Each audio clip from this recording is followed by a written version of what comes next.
애터미 사업을 통해서 안정적인 연금성 수입을 만들기 위해서는 책 읽기가 너무나 중요합니다. 오늘도 사고의 확장을 위해서 책 읽기 시간을 갖겠습니다. 리더의 조건 6번째는 용기입니다. 용기를 지닌 사람은 다수와 맞먹는다. 용기는 인간이 지닌 첫 번째 자질로 평가되어야 한다. 그 하나가 다른 모든 자질을 보증하기 때문이다. 용기는 기도를 마친 후의 두려움이다. 두려움 없이는 용기도 있을 수 없다. 다음 세 사람이 갖고 있는 공통점은 무엇일까?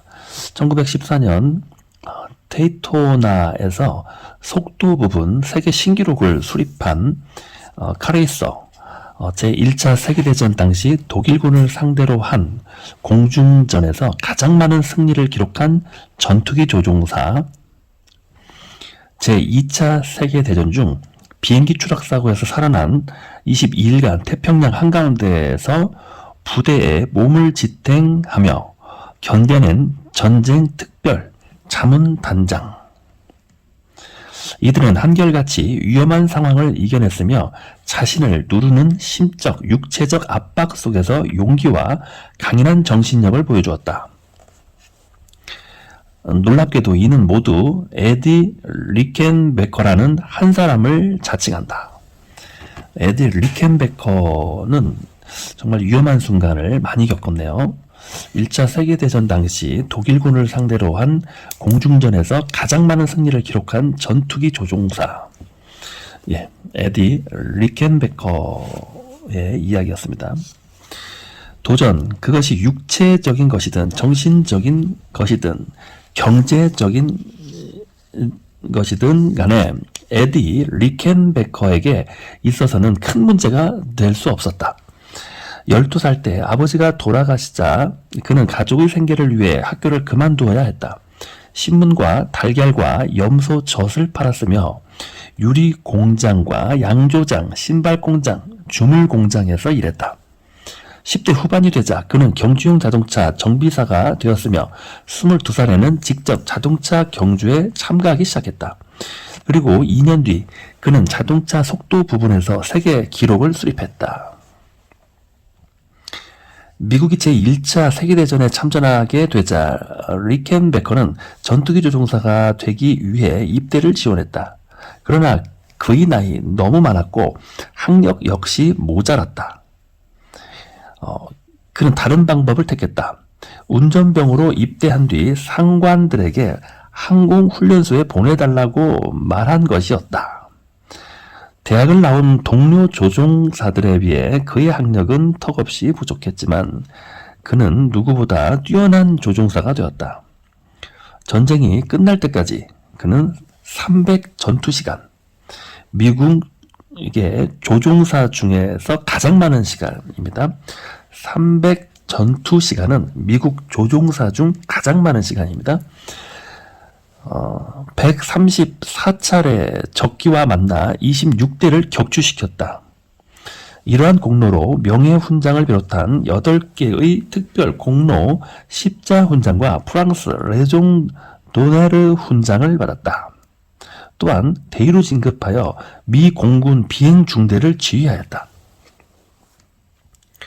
그가 보여준 용기는 언론으로 하여금 미국 최고의 전투기 조종사라는 칭호를 붙이게 했다. 전투에서 보여준 그의 용기에 대한 질문을 받자 그는 당시 자신이 두려워했다. 전투기에서 보여준 그의 용기에 대한 질문을 받자 그는 당시 자신이 두려워했다는 것을 인정하며 이렇게 덧붙였다. 용기란 두려워하는 것을 하는 것입니다. 용기란 두려워하는 것을 하는 것입니다. 두려움이 없다면 용기 역시 있을 수 없습니다. 그 용기는 제1차 세계대전이 끝난 뒤에도 그를 도와주었다. 1933년 그는 이스턴 항공 운송회사, 현 이스턴 항공사의 전신입니다. 부사장이 되었다. 당시만 하더라도 모든 항공사는 정부의 보조금을 받아야 경영을 유지해 나갈 수 있었다. 하지만 리켄베커의 생각은 달랐다. 모든 항공사는 자립해야 한다고 생각했다. 그는 회사의 운영 방침을 완전히 바꿀 것을 결심했다. 그는 결국 2년이 채 안 되어 이스턴 항공사를 항공 역사상 최초의 흑자 회사로 만들었다. 얼마 후 미국 대통령이 모든 민간 항공사와 맺은 항공 우편 계약을 파기하자 그는 그 일에 뛰어들어 대성공을 거두었다. 리켄베커는 30년간 이스턴 항공사를 훌륭하게 경영한 뒤 73세에 은퇴하였다. 그로부터 10년 후 그가 세상을 떠나자 그의 아들 윌리엄은 이렇게 말했다. 내가 아버지에게, 리켄베커를 뜻하는 거죠. 내가 아버지에게 1000번도 넘게 들은 바로 이 말. 나는 언제나 무모하게 싸울 것이다. 이것이 바로 선친의 좌우명이었습니다. 리켄베커의 좌우명은 나는 언제나 무모하게 싸울 것이다 였습니다. 용기 만들기. 에디 리켄베커의 삶을 관찰하다 보면 용기의 위대함을 깨닫지 않을 수 없을 것이다. 전쟁 영웅들 가운데서 용기를 찾아보기란 쉬운 일이다. 하지만 재계나 정부, 종교계를 포함한 모든 위대한 리더들에게도 용기가 있었다. 한 조직이 현저히 발전했을 때 우리는 조직의 리더가 용기 있는 결단을 내렸음을 알 수 있다. 리더십으로 인해 용기가 생기는 것은 아니다. 용기가 우리에게 리더십을 갖도록 해주는 것이다. 에디 리켄베커가 바로 그런 사람이다. 레리 오스본은 용기에 대해 이렇게 말하고 있다.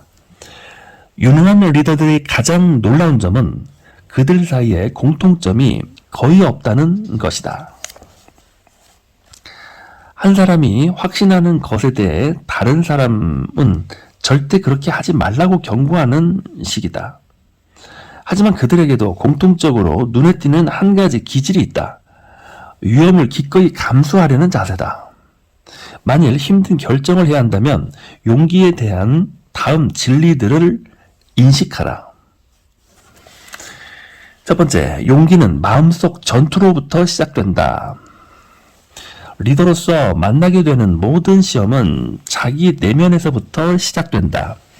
심리요법 치료 전문가인 셀던 코프는 모든 중요한 전투는 자기 안에서 벌어진다고 하였다. 용기가 두려움이 없다는 것을 의미하지 않는다. 다만 두려워하는 것을 행하는 것이다. 용기는 친숙한 것을 떨쳐버리고 미지의 대지를 향해 나아가는 힘을 갖고 있다.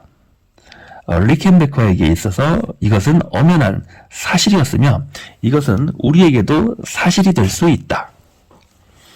두 번째, 용기란 이를 바로잡는 것이지 적당히 타협하는 것이 아니다. 인권운동가였던 마틴 루터 킹은 이런 말을 했다. 한 인간에 대한 최종적인 평가는 형편이 좋고 안락할 때 그가 어느 편에 서느냐가 아니라 옳고 그름에 대하여 서로 의견차를 보일 때 어느 편에 서느냐에 좌우된다. 위대한 리더들은 사람들을 대하는 데 일가견이 있다. 그들은 사람들로 하여금 타협할 수 있도록 하고 함께 동참하도록 하는 능력이 있다. 하지만 그들도 필요할 때는 자신의 입장을 관철한다. 용기란 자각이나 직관이 아닌 원칙을 통해 이루어지는 것이다. 만일 언제 일어나 행해야 할지 알지 못하고 또 그렇게 하려는 확신이 마음속에 없다면 절대 유능한 리더가 될 수 없다. 다른 사람들을 달래고자 하는 마음보다 자신 잠재력을 믿고 뛰어드는 마음가짐이 강해야 하는 것이다. 네, 3번 지도자의 용기는 그를 따르는 자들의 헌신을 불러일으킨다 입니다. 용기는 전염된다. 베리 그레이엄 목사가 늘 연설하는 말이다. 용감한 사람이 자세를 취하면 다른 사람들은 모두 부동 자세를 취하게 된다. 어떤 누구의 용기든 그것은 다른 사람들의 힘을 북돋운다. 하지만 리더가 보여주는 용기는 감동을 준다. 용기는 사람이 리더를 따르도록 만든다. 사람들이 리더를 따르도록 만든다. 그 점에 대해 나의 친구인 짐 멜라도는 다음과 같이 설명하고 있다. 사람들로 하여금 옳은 일을 하게 하는 용기를 보여주는 것. 그것이 리더십이다. 사람들로 하여금 옳은 일을 하게 하는 용기를 보여주는 것. 그것이 리더십이다. 네 번째, 우리의 삶은 용기에 비례하여 커간다. 두려움은 리더를 제한한다. 로마의 역사가 타키스토스는 이렇게 기록하였다. 안정을 바라는 마음은 모든 위대하고 고귀한 제국에 반하는 것이다. 그러나 용기는 또 다른 효과를 갖고 있다. 용기는 문을 연다. 그것이 바로 용기가 갖는 가장 놀라운 혜택 중 하나이다. 아마 이 때문에 영국의 신학자 존 헨리 뉴먼이 다음과 같은 말을 남긴 듯하다. 당신의 생명이 끝날 것을 두려워할 것이 아니라 결코 다시 시작할 수 없다는 것을 두려워하십시오. 생명이 끝나는 것을 두려워할 게 아니라 결코 다시 시작할 수 없다는 것을 두려워하십시오. 라고 말씀하셨습니다. 용기는 우리에게 좋은 출발을 하게 해줄 뿐 아니라 좋은 미래도 가져다 준다. 아이러니한 것은 위험을 감수하려는 용기를 가진 자든 갖지 못한 자든 똑같은 두려움을 경험하며 산다는 것이다. 다만 차이점이 있다면 용기를 갖지 못한 자들은 사소한 일을 염려하며 산다는 것이다. 두려움과 의심을 떨쳐버리려면 용기를 가져야 한다. 자가진단입니다. 엘리너 루즈벨트는 두려움에 어떻게 대처해야 하는지 잘 알고 있는 사람이었다. 진정으로 두려움을 극복할 때 얻은 모든 경험은 우리에게 힘과 용기와 확신을 가져다 준다. 우리는 스스로에게 나는 이 공포를 이겨냈다. 다음에 오는 공포도 충분히 이겨낼 수 있다라고 말할 수 있다. 자신이 할 수 없다고 생각하는 것을 반드시 해내야만 한다. 당신은 두려움을 어떻게 대처해 나가는가? 그것에 당당히 맞서고 있는가? 이러한 경험들이 언제나 삶의 일부가 되었는가? 아니면 자신만의 안전지대로 은신한 채 두려움이 무엇인지 전혀 느끼지 못하고 사는가? 자신의 삶 속에 용감한 정신을 심기 위해 어떻게 변화해야 하는가? 리더의 실천법입니다. 첫 번째, 자진해서 어려움을 극복해라. 용기를 기르기 위해 밖으로 나가 활동적인 일을 하라. 스카이다이빙을 하거나 대중 앞에서 연설을 하거나 연극을 하거나 래프팅을 하거나 암벽을 타라.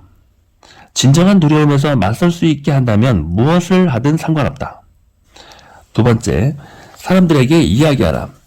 대부분 사람들은 상대가 피고용인이든 친척이든 직장 동료든 자기 삶과 관련된 누군가와의 대립하는 것을 피하려 한다. 당신도 그러하다면 이번 주에 그 사람을 만나 이야기하라. 다만 절대 그에게 모든 것을 덮어 씌우거나 욕하지 말라. 상대방을 존중하고 사랑하는 마음 안에서 진리를 말하라. 앞서 말했던 것처럼 스카이다이빙이나 래프팅을 했다면 두려워하지 않을 것이다. 자, 세 번째, 걸음을 크게 내디뎌라. 다른 것을 해보는 것에 대한 두려움을 갖고 있을지도 모른다. 직업을 바꾸거나 새로운 사업을 시작해야 한다는 생각이 마음속에 있었다면 지금이 그 도전에 맞설 때이다. 시간을 갖고 진지하게 생각해보라. 배우자나 스승 또는 진정한 벗과 이야기를 나누어보라. 그리고 그것이 해야 할 일이란 확신이 든다면 즉시 행하라. 리싱킹 노트를 읽어보겠습니다. 19세기 미국에 피터 카트라이트라는 목사가 있었다. 하루는 그가 설교문을 준비하고 있는데 앤드류 잭슨 대통령이 예배에 참석하니 공격적인 말은 삼가하라는 전문을 받았다. 설교 중에 그는 다음과 같이 말했다. 저는 앤드류 잭슨 대통령이 오늘 예배에 참석하실 거라는 소식을 들었습니다. 그리고 말을 조심히 하라는 주문도 받았습니다.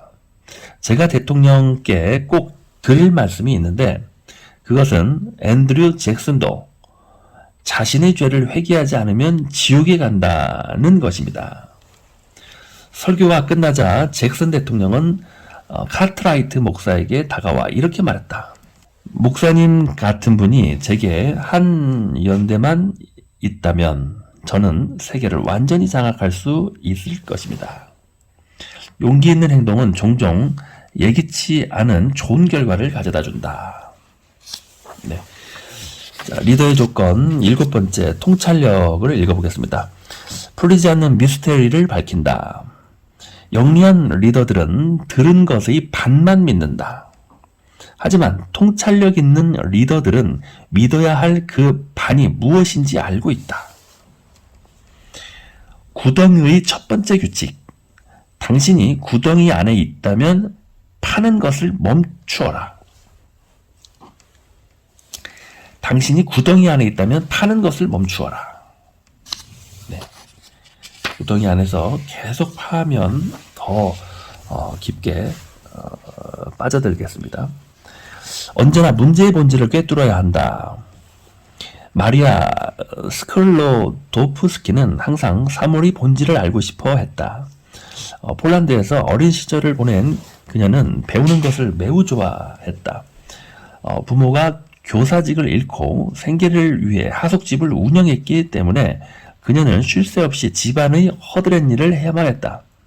하지만 그것이 고등학교를 1등으로 마치는데 아무런 영향을 주지 못했다. 심지어 폴란드어가 아닌 러시아어로 시험을 봤다고 한다. 상급 학교로의 진학이 여의치 않자 그녀는 가정교사가 되었다.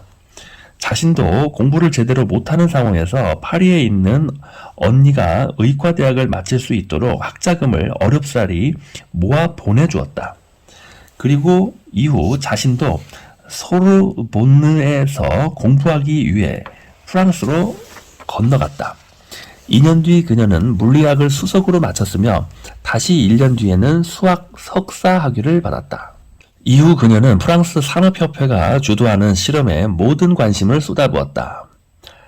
그녀가 열정을 갖게 된 것은 우라늄 광선에 대한 비밀을 파헤치는 일이었다.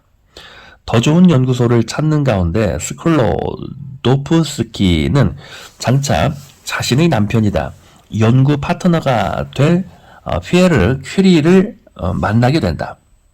어쩌면 몇몇 독자는 마리아 스클로도프스키라는 이름을 들어본 적이 있을 것이다. 하지만 우리에게 더 낯익은 이름은 그녀가 1895년 피에르 큐리와 결혼한 뒤 불린 큐리 부인일 것이다. 큐리 부인은 세계 최초로 방사능, 이 용어도 그녀가 만든 것이다. 방사능 분야를 적극 연구하면서 핵 물리학과 근대 방사선 의학의 문도 열었다. 핵 물리학과 근대 방사선 의학의 문도 열었다.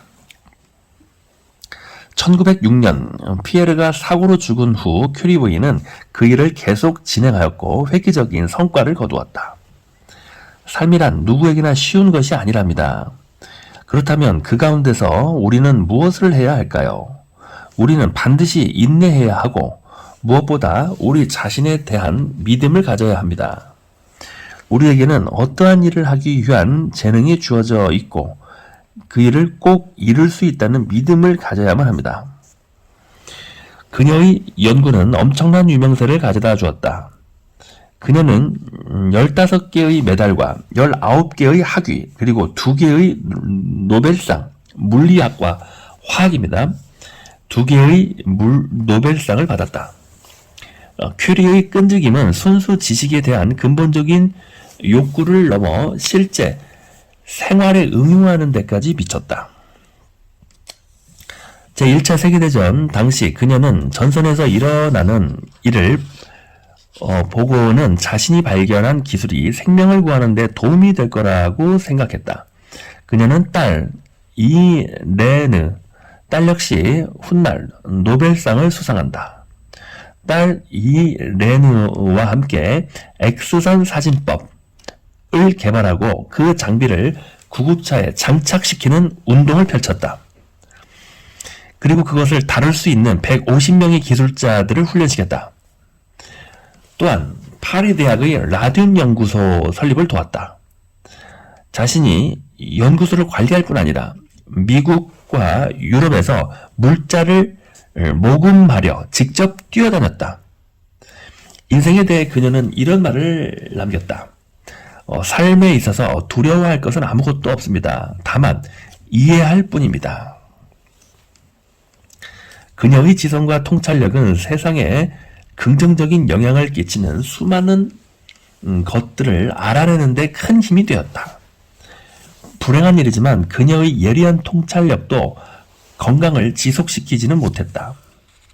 연구를 하면서 방사능 물질에 자신을 계속 노출시켰던 것이다. 연구는 그녀를 조금씩 죽어가게 하였고 결국 급성 백혈병에 걸려 1934년 66세의 나이로 생을 마감하였다. 통찰력 만들기. 통찰력은 문제의 뿌리를 찾아내는 능력이라고 할 수 있습니다. 이를 위해선 이성적인 사고뿐만 아니라 남다른 직관력 역시 필요하다.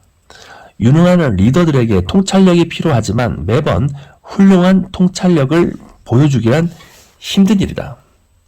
리더들이 남긴 다음의 말들을 잘 읽어보라. 이것은 내가 알고 있는 유명한 최후의 말들이다. 자네들에게 미리 말하지만 워링턴은 형편없는 장군이며 영국 군인들은 오합지졸이다. 점심때까지 일을 마무리 지을 수 있을 거야. 나폴레옹 보나파르트가 위털루 전투에 나가기 전 자신의 장군들과 아침 식사를 하면서 이러한 말씀을 하셨습니다.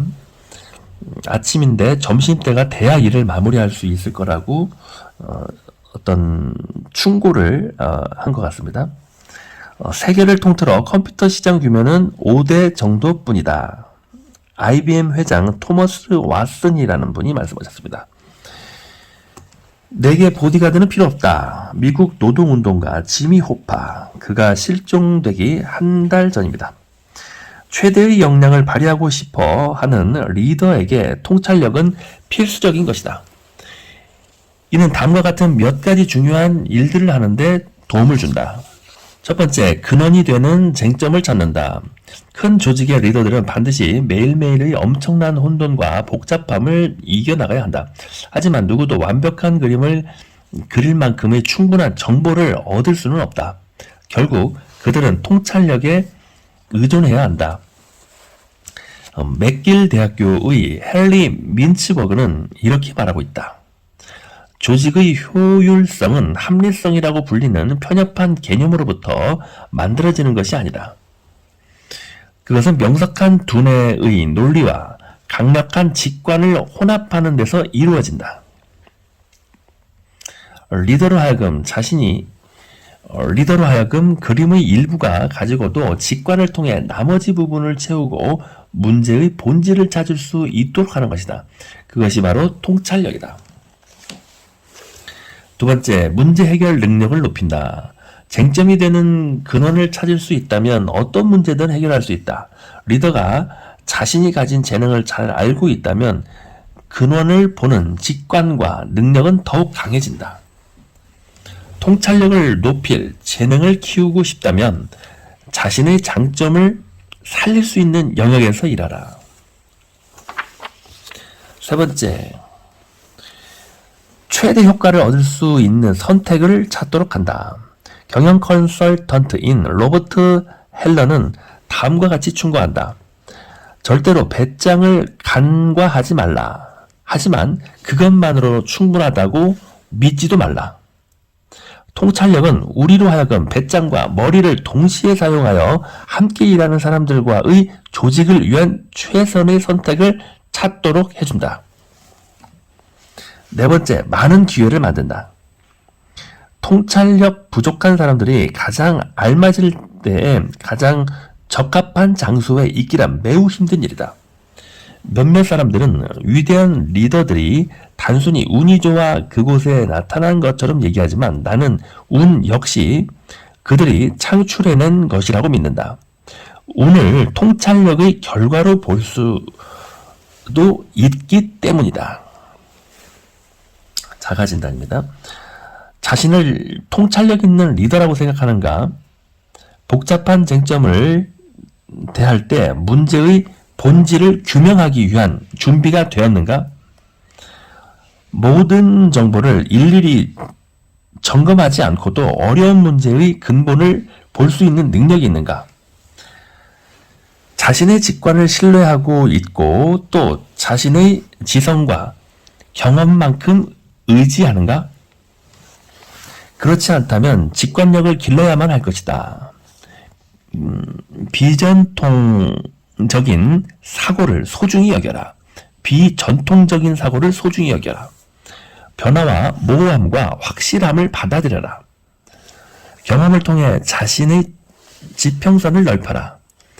직관력은 사용할수록 커지는 것이다. 리더의 실천법입니다.